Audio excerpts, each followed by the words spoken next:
What's up, guys? Welcome to another Monster Motivator TV comedy, real, raw, and live. You're not seeing things. This is not a fake backdrop. This is the real deal here, man. I am so pumped to share this story because it's somebody that's got the true entrepreneurial DNA. And wait till you hear this story. Wait till you hear these dips. But before we do that, yes, we are in beautiful Mission Hills, San Diego. Look at this backdrop. You know what they say? It stinks, but somebody has to do it. So I'm glad it's me, and I'm going to introduce my man Steve. He's going to share where he came from, where he's at today, where he sees himself going, and all that in between. And as you guys know, we have the Monster Moderator, Marion. And Marion, there's some back noise. Do you want me to call you back? Okay, but there's a lot of back noise. Let me try and call you right back. Okay. All right. Real, raw, and live. You even get behind the scenes. This is really, you can actually see the traffic moving. If you don't believe that this is a real background. Yeah, You're lucky we'll see an airplane go by every once in a while. That's how amazing this this setup is here. But let me get, Mary, can you hear us? Yeah, I hear you great. Okay. I don't know what all the background noise is. Anyway, Steve, introduce yourself. Let everyone know who you are and where this all started. Where are you from? Sure, I'm from the East Coast, like you. I think Right. that's probably why we get along so well. Knuckle that up. And was born in Long Island, New York. Okay. Very, very humble beginnings. My dad was a New York City fire chief. Okay. My mom raised 7 children. I was the youngest of 7. So you were a blue collar kid? I was blue collar, but I think I was just scared to be a fireman. I have 2 older brothers that were firemen. A lot of my uncles were New York City cops or Long Island cops, and they retired since I was the youngest down to Florida when I was 8 years old. Don't we all? Yeah, from up there? Great. That's what people do. And so I really grew up in Florida, and then I was in a little small town, but I never felt like I was gonna sort of reach my potential in this little town. I felt like there were bigger things on the horizon for me, and so after college I moved back up north and actually got into business with my older brother Mike, and we've been business partners now for I think 23 years. Yeah, because I know you were right out of the gates, you were an entrepreneur like me, and it's just in your blood. But let's go back a little bit. So going through school, growing up, how was your childhood? Would you say, was it?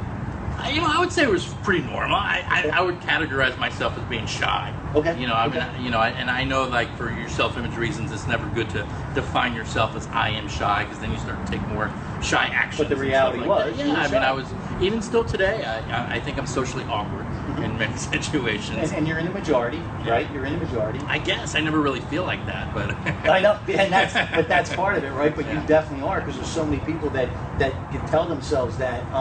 So growing up in school, were you a good student? Were you an athlete? I was, I wanted to be an athlete. I played Little League from the time I was 5 to the time I was through Pony League, and then the kids were pitching so fast I couldn't hit them anymore. Right. And so I was always sort of on the outside looking in. Right. I played, Pee-wee football, but the kids were too big and strong for me, so I never played football. Okay. I wanted to play basketball. One of my older brothers was a high school basketball star locally, and so everybody expected me to be. And I got cut from the high school team when I was in 10th grade. So all right. There was a lot of that. So you had your chances to fall down, get back up. Sure. But I think a lot of that, it kind of builds you up for that entrepreneurial world, right? Because there's so many times you fall down, and you got to get back up. And it sounds like even though you fell down, even though you start to identify who you weren't the star athlete, but it still didn't stop you. Yeah. Would that be accurate? It would be accurate. It would be accurate. And then one of the things that I'm known for is in 2011, my claim to fame is I went to every New York Yankee game in one season. That's what I heard.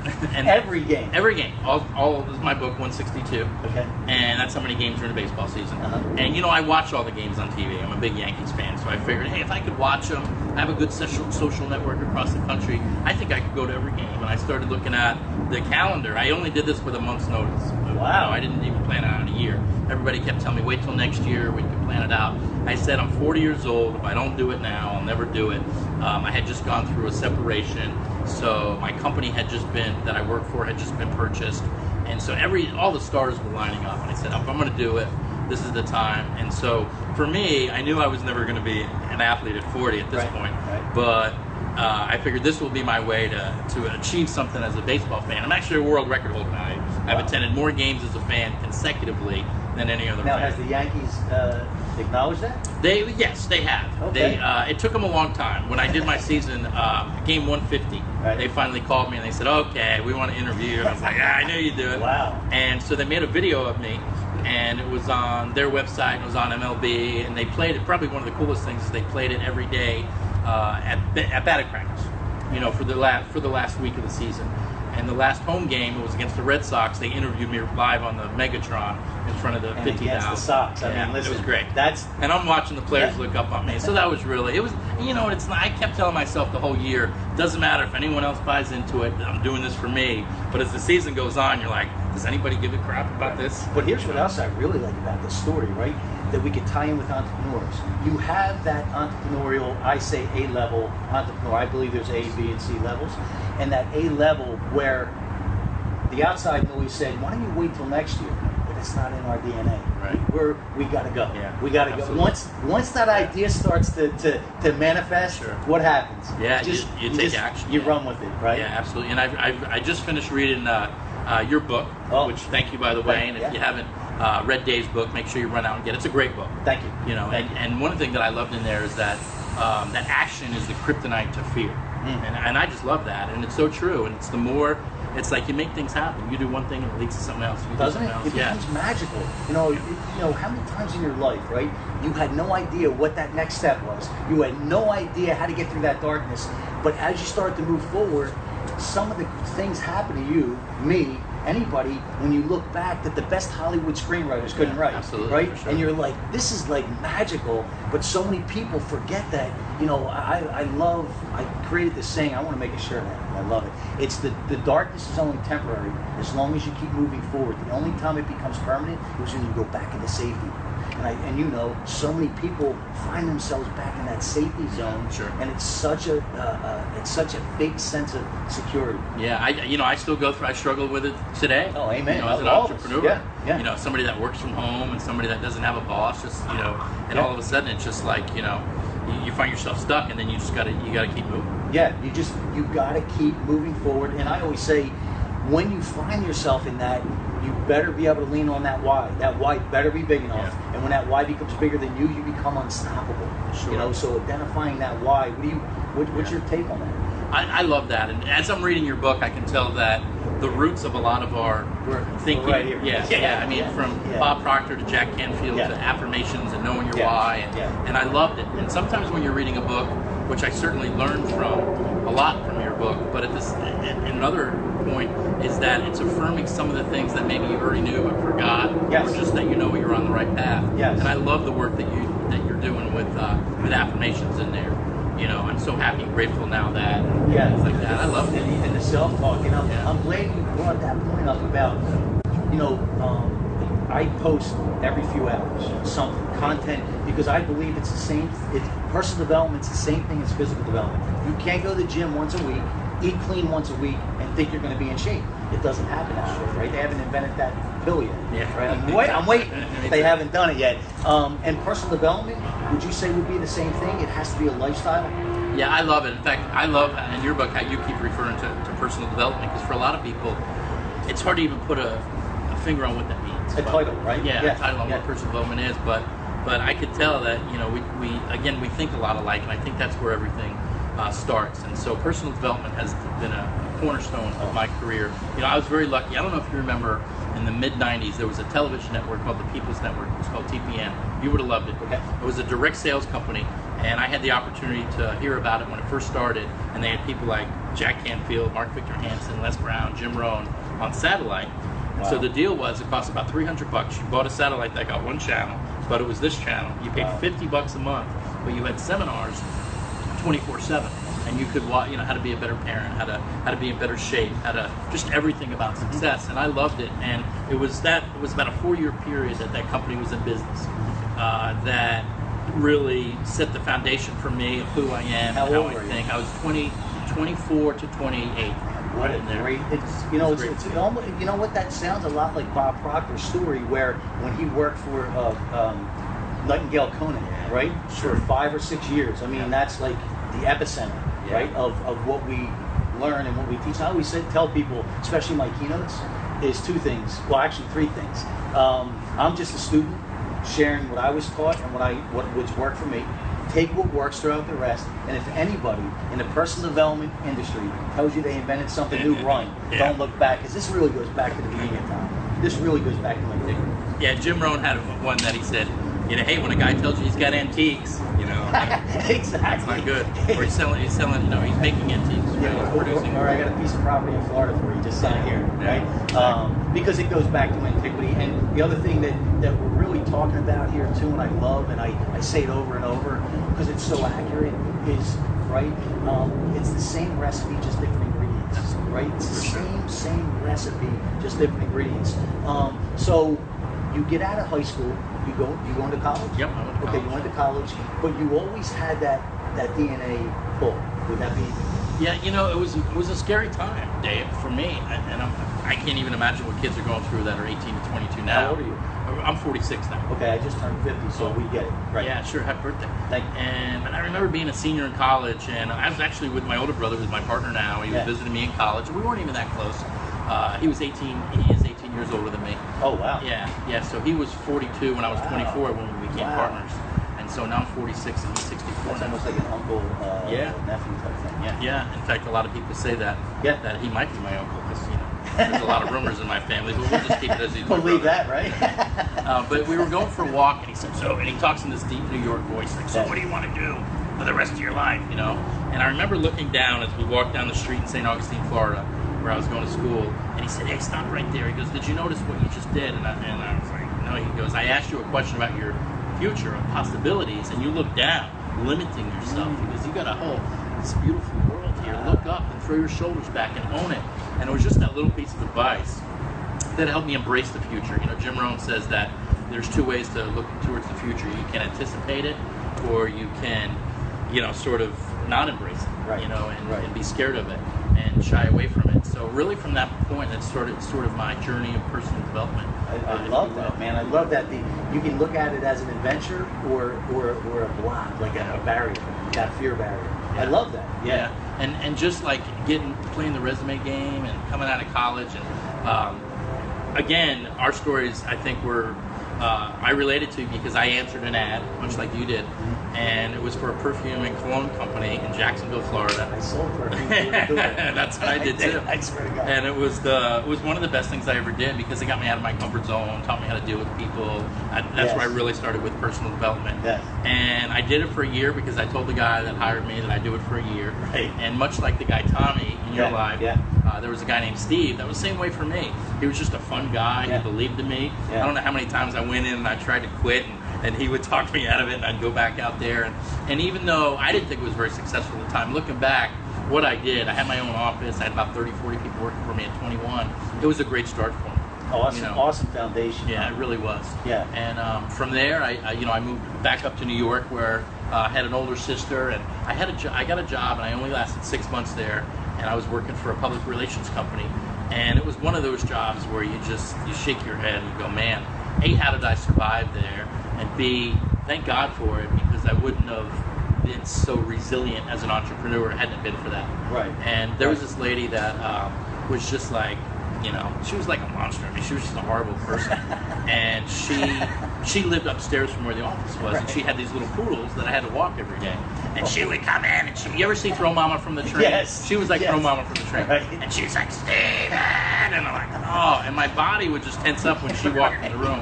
And one day she fired me, and we argued, and we even went to court whether she really fired me or I quit. And it was like this whole ordeal. But it was such a negative experience for me that I promised myself. I remember the day she fired me. It's in New York City. New York City, as you know, all the doors locked. You know, you can't you need a key. And so the door, I remember this big heavy door clicking, and for me that represented a whole new era. It was like my aha moment. That was your line in the sand, huh? It was, and I was 20. I guess I was 23, and that's when my brother said, "Hey, come on up, let's talk about it. Maybe we can work together." And he was in the seminar business, and he basically offered me to be his partner, which is crazy, you know, because I'm 23 and he's 42. But he said, "No, we'll work something out," and slowly we became partners. And ever since. Ever since, yeah. Yeah, and your brother sounds like Tommy. That was Tommy. Yeah. You know what? I want to touch on some things because it's so important.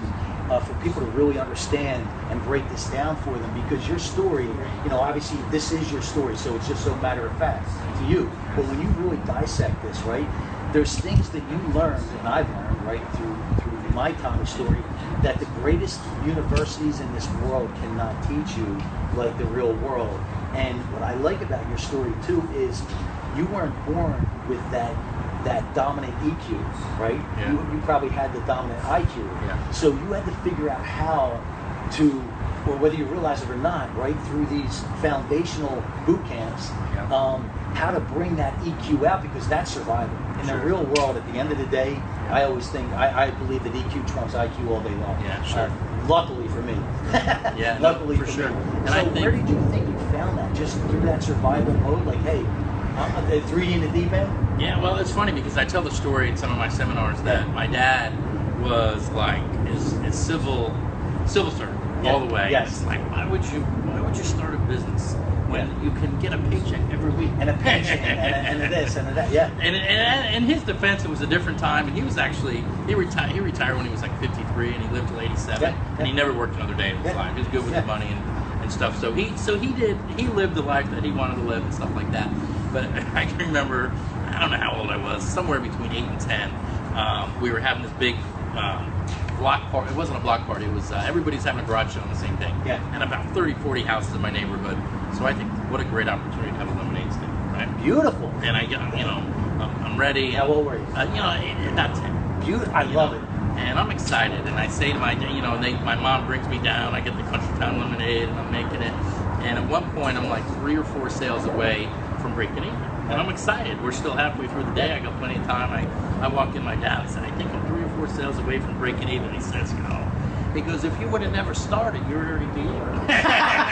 Right, there's always a perspective. But what's neat though, right, is I kind of had the same thing. My dad worked for the railroad, right? 30-something years. He came home the same time, left the same time, and for me, that's hell. Sure. That's hell on earth, right? And growing up, I was always the kid that when I was in school, I was always in trouble. Sports saved me, right?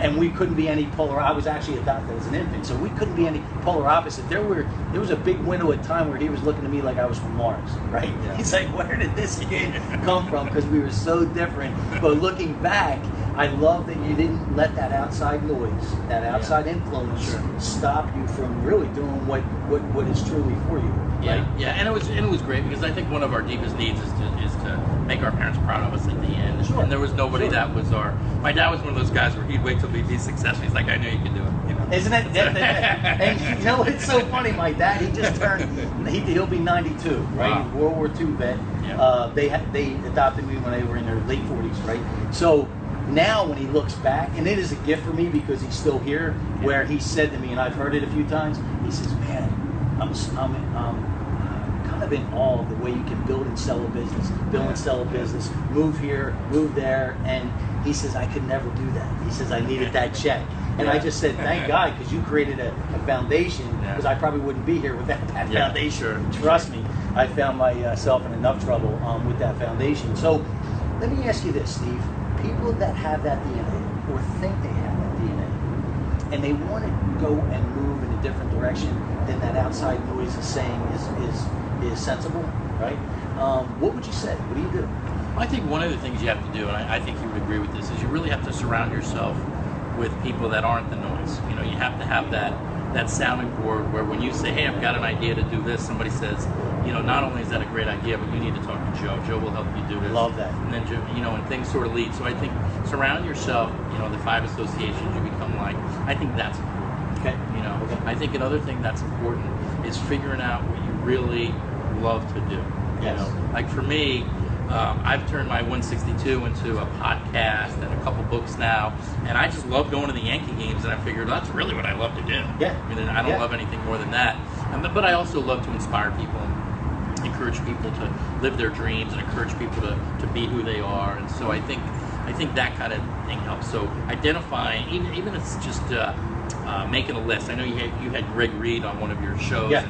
And he had this great exercise he did in one of his books where I think it was like write down all of the different things that you just love to do, and then write down 10 or 15 ideas in each topic, of possible things you could do. That is great. Like I love children. Okay, what could you do? Well, you could start a summer camp, or you could, become a martial arts teacher. And you start looking at all the different things that you could do in that area.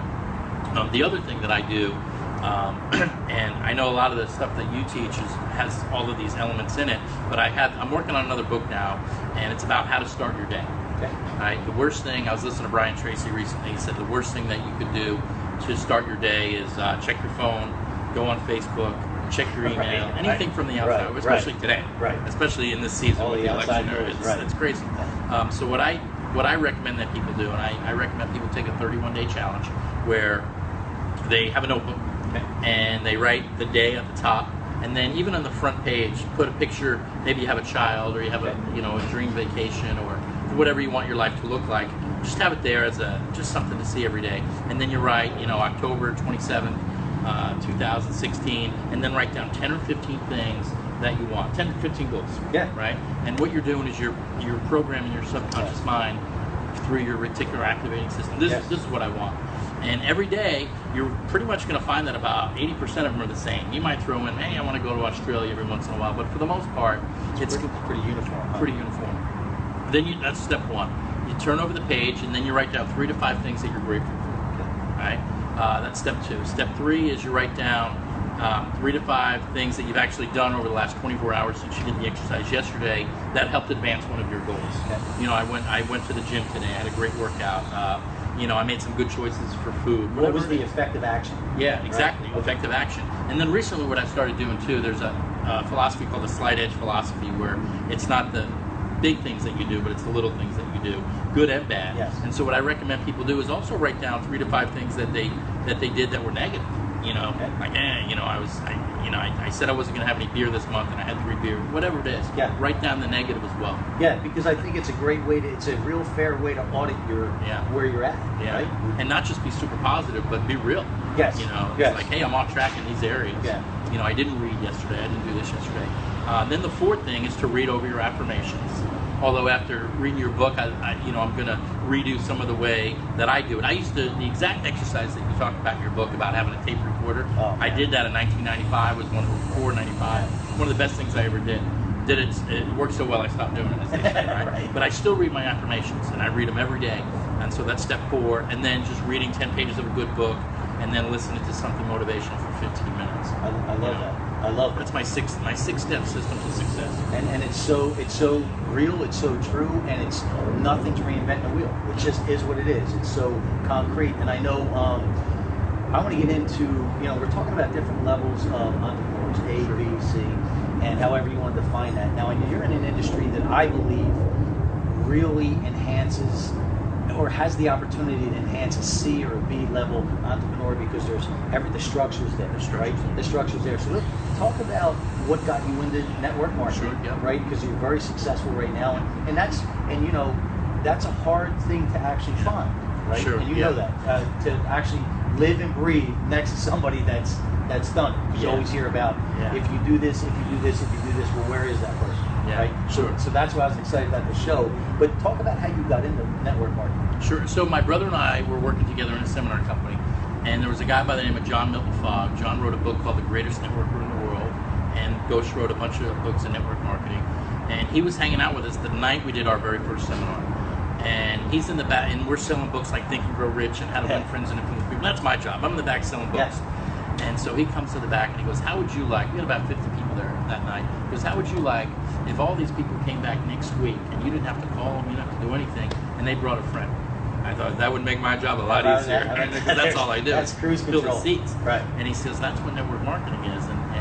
And we're like, that's very interesting. And so he called us up a couple months later and he said, hey, you know that company that you've been asking me about? We didn't really ask him about anything. He said, I should take a look at it. And it was the TV network that I was referring to. It was network marketing and direct sales.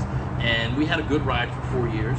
And my brother and I were partners, and we became known as the brothers. And I loved it. I loved the fact that we would fly to Chicago and they would put a whole room full of people there that we had never met, and we were earning money as they made sales and inspiring them.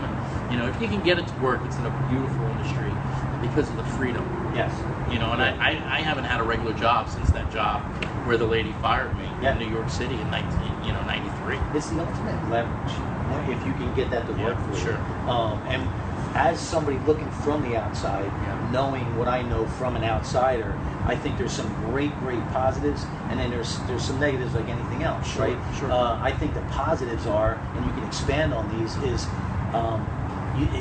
I always say in business, I want to identify and enhance my weaknesses. Surround myself with the people that can enhance, so I can double down, triple down, quadruple down on my strengths. Sure. Let me just run with it, and really network marketing with a legitimate company, a real company that has a back end. That's already done. That's right? That's the best part. It's done. It's done. Let me just do my thing. And then the other thing it does, which I believe is the ultimate way of success, is model. When you can model somebody that's been there, right, where you want to be, and then some, man, does that take so much of the, it takes so much off your plate. I mean, what do you? Well, first of all, big time. Everything you said, I couldn't agree with more. We had our best month in the industry last month. Oh, wow. And the whole industry, I mean, the whole company? No, well, my brother and I, my partner Ken, there's three of us that are, we have a lot in common as well. My ex-wife, I'm very close with, and I know that you said, and I think that's a beautiful thing. I have a lot of respect for that. I'm very proud of that. Yeah, I am too. And so we had our best month ever, and I'm not going to say it was the least amount I've ever worked, but I work a lot less than when I started, like a lot less. Right. You know, and I have a great life, and I travel around, and just, you know, my buddy Benito and I, who's my co-host, we went to, you know, a couple of the playoff games last week, and but still having the best month we've ever had with that, because there's a infrastructure in place. Yes. You know, we have a head office with close to 1,000 employees, and they do all the stuff that I'm not good at. I mean, even you. I mean, you have a skill set that I don't have. I mean, for your ability to start companies and then know when to sell them and turn it over and then start something new. I mean, I thank God for network marketing, because I feel like what I'm good at is I'm good at promoting. I'm good at being enthusiastic. I'm good at encouraging people. I'm good at making a phone call and coaching somebody. And I can really use my skills and let other people sort of do things that I'm not good at. And that's the key to success, because we are a lot alike. I'm that front guy, right? And what gets my juices flowing is starting the company. But the back end, right? I had a fire restoration back east. My partner, Bobby, we call him Bobby Numbers, right? And our Monday morning meetings were, hey, I got this company and that company, they're going to give us work. And he's going, wait a minute, here's our profit margin. And that, after about 10 minutes of just bumping heads, and then we finally got the meeting going. But he was so about the numbers, right? He crunched the numbers. Thank God. So when I went to sell my half, all I had to do was have him print everything out. If it was me, I'm looking for a sheet of paper. Where did I write that down? But get me, you know, on that golf course. Get me in front of those people, and we're going to create relationships, and we're going to bring the business in. Now we need somebody to keep somebody. We need somebody to keep everything in order. And you know, that's my world. And every team needs it. You know, you look at, like, if we're in the middle of the World Series right now, it's all about starting pitching, but at the same time, you need some guys that can swing the big bat. Absolutely. At the same time, you need speed on the bases. There's so many elements. Right. And having a good financial guy, like our company has this guy, and we're always making fun of him, the bean counter, and this and that. But you know what? When we press on the gas, somebody's got to be like, hey, wait a second, man. You know, and so that is important. And the funny thing about me and my two partners is, for the most part, the three of us have the same skill set and the same weaknesses. My partner Kim has a little bit more organizational skills. She's great at organizing parties and building a culture of an organization. But I think one of the things that I can tell what makes a good front person, like you were talking about, is your ability to really care about people. Oh man, it's this. Connect. It's this. Yeah. Connect and making people feel important. The EQ. Right? It goes right to the forefront. You know, and the interesting thing about what you said about your two partners is you have so many of the same skill sets, but because you're in an infrastructure that works, it might not work as effortless, right? Yeah, absolutely. And I say effortless, not you know what I mean? Yeah, no, in another business so model, smooth. I don't think it would work. Yeah, because all that is already done for you, and that's an interesting thing that I believe. If someone, where I think a lot of small business owners fall down is they feel like they have to wear all the hats, and if they don't wear all the hats, they're not doing it right. And I think they're looking at it completely wrong. And I'm talking to you small business owners out there that, listen, if you know you're an entrepreneur, if you know that you're the front head guy, but you want things taken care of in the back, this is a guy you want to talk to because you have that DNA. Just let me double down on my strengths. Yeah. And I think that's such a simple recipe for success. Yeah, and it's hard because in business, one tax situation, one anything, you know, lack of planning, maybe a lease that you didn't properly look over a contract, just anything could knock somebody out of business just like that. Yeah. And so you have to surround yourself with a good supporting cast, whether it be attorneys, whether it be a good accountant, whether it be those kind of people that you could just let them do their job. And it's a great thing. And you know, the other thing too is to add to that is even if something didn't tragic happen, you are still limiting your growth. You're still putting a ceiling on your growth because you just can't do it all. Yeah. You know, and then what happens is you turn around.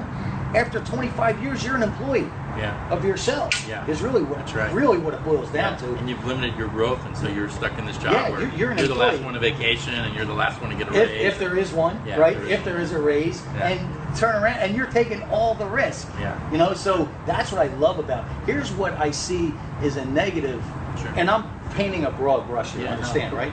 Is the way so many network marketing companies are presented. I believe it sets people up, and I'm also not going to take people off the hook either because it's about responsibility. Is two things I see.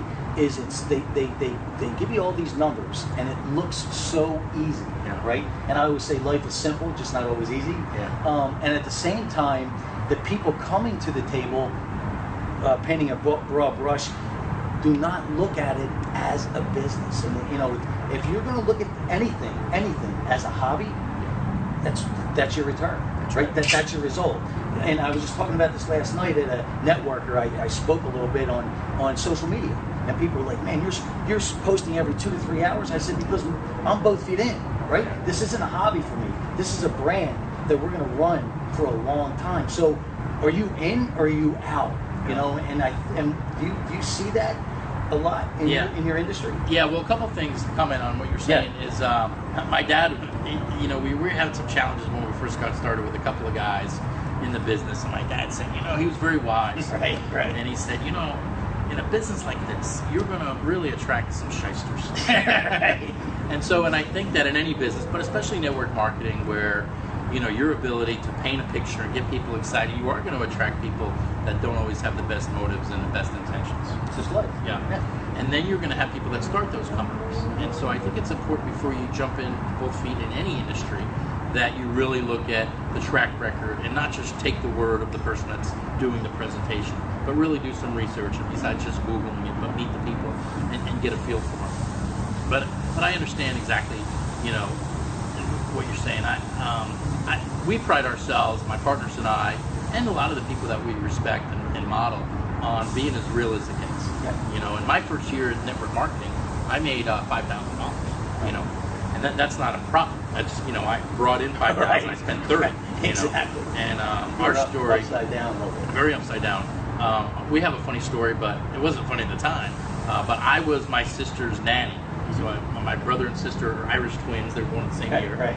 So my sister invited me to move up with her after I, you know, lost the perfume job and everything. I moved back, and she got me the dog walking job. Yeah. And so I lived with her, and I was her nanny for her son Matt, who's 31 now. And then my brother, at the same time, sort of, you know, the three of us sort of, you know, masterminded on. I forget my point of what I was telling the story about. Well, you started out at $5,000 a year. Oh yeah, right? so I apologize. So thank you for reminding me. So I'm living with my sister. And about 2 months into us starting our network marketing career, my brother is going through divorce. He moves in with both of us in a small room at the top of the house. People call it the attic. It wasn't really an attic, but it had low ceilings. And so we lived in that house for 4 years. You know, even though our check monthly was over $6,000, $7,000, $8,000 a month. We were starting to see some returns, but you're talking before taxes. We're traveling around, we're spending money on stuff like that, and so we tell people, you know, the truth. And so my second year I made about $10,000. My third year I made about $20,000, and these numbers aren't exact, but my fourth year about $40,000, and my fifth year, and we tell people it takes about 3 to 5 years of an effort, not 3 to 5 years your hobby, all in, 3 to 5 years all in. And our fifth year in the business, we made $260,000. You know, and so, and it was like, we made it. Yeah, you know? and you grew from there. But you know, it's no different, right? If I'm starting a business, I'm outlaying money, whether it's my money or somebody else's. Sure. You are digging out, no matter what, and that's why not everyone can make it. Yeah. And that's just that's the real. And I love that. I love the idea. And obviously you wouldn't be here if you didn't keep it real, because I always say time is the ultimate equalizer. Yeah. It always tells the truth. Yeah, it'll promote your exposure, right? Absolutely, and that's a great thing. And I think another negative of it too, I don't even know if it's a negative, it's just a reality of life, is that you are reliant on the support of other people. Yeah. And so, you know, if you're around those people and they say they're going to do one thing, but then they're nowhere to be found, then you just throw up your, say I only put in a couple of $100, it wasn't worth it. And so one of the things that we're proud of is that we've never quit. You know, we've our first company went out of business, and we were purchased by Prepaid Legal Services at the time, now Legal Shield. And so we've actually been with the same operation since '94. So it's been 22 years. And so listen, I mean, I don't care how bad you are at something, if you're taking consistent action, you know, over a long period of time, you're finally, something's going to happen. You know, it's sometimes better be lucky than good, right? And you're We're right. very lucky. Yeah, and you know what? And I say that, and I mean that when I give myself that title, right? Because I'm not supposed to be here. I wasn't. Everyone told me I'm not supposed to make it, right? Because I couldn't learn in that cookie cutter mode. Couldn't learn in that classroom environment. I wasn't supposed to make it. Looking back, now it's really the EQ that trumps everything. You know, thank God. But let me ask you this, Steve. Before we jump off, is there anything that I didn't talk about that you want to touch on? Anything you want to share? Sure. You know, I just want to talk about both my books, if that's okay. Just because there's a story behind it, just the fact that I'm a baseball fanatic. So in my first book, 162, which it's called The Almost Epic Journey of a Yankee Superfan. There's about 4 or 5 storylines that go through there. And I never realized this before. I was like you in high school, or I would write a paper and the teacher would come back and go, D, this wouldn't, you know, community college wouldn't accept this. And so I never felt like I was a writer because I never got good feedback from it. But as I started this process, I would go away in a zone, and I usually had my daily rituals where I'd go to a coffee shop or whatever, and I would write for about 2 hours a day. Did it for about 6 months for both books. But the main story that people draw from my 162 is my relationship with my dad.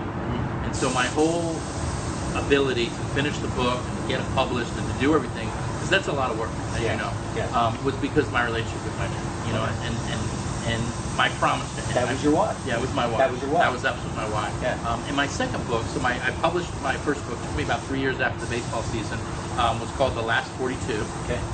And in the last 42, it opens up with the story of how I learned that one of my older brothers, the one right above me, had a heart attack and passed away, just like that.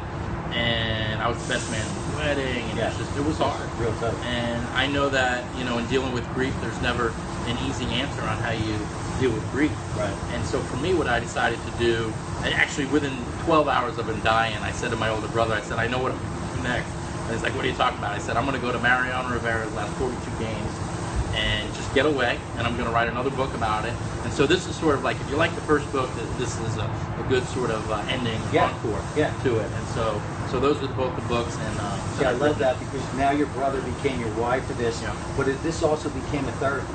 Big time. A therapy to get you, moving forward again, and action is always fear's kryptonite, right? Yeah, I love that. So you just keep moving forward, and that's what I love, and ultimately that's why I was excited to have you on, because honestly, that's the real. Your story is the real, and so many people, and I want to touch on this real quick. So many people are afraid of their story. They're running from it. I always tell people, first of all, your story's not about you.